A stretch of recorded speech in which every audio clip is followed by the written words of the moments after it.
you published a great book called The 10 Stories Great Leaders Tell.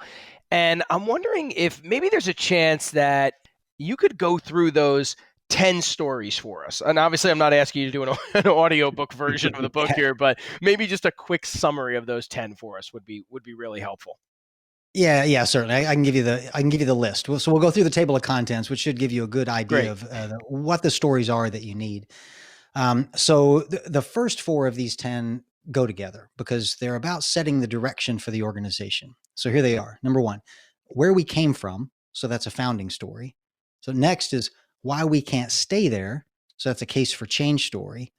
Where we're going, which is a vision story, and how we're going to get there, which is a strategy story, because strategy is about how you're going to get from where you are now to where you want to be. So imagine you're a leader and you can tell those four stories to your organization.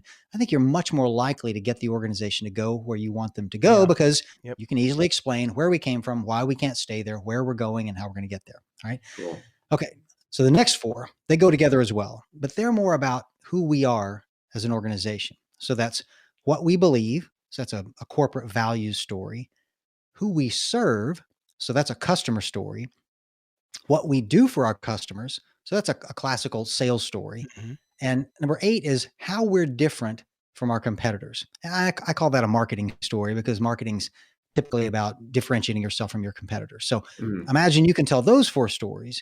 You can explain to the organization in a compelling human way who you are and what you stand for, who the ultimate boss is that you're working for, the customer, what you do for those customers, and how you're different from your competitors. And I think every leader needs to be able to do that. So like the sales leader obviously needs to be able to tell lots of sales stories, and the marketing leader needs to be able to tell lots of marketing stories.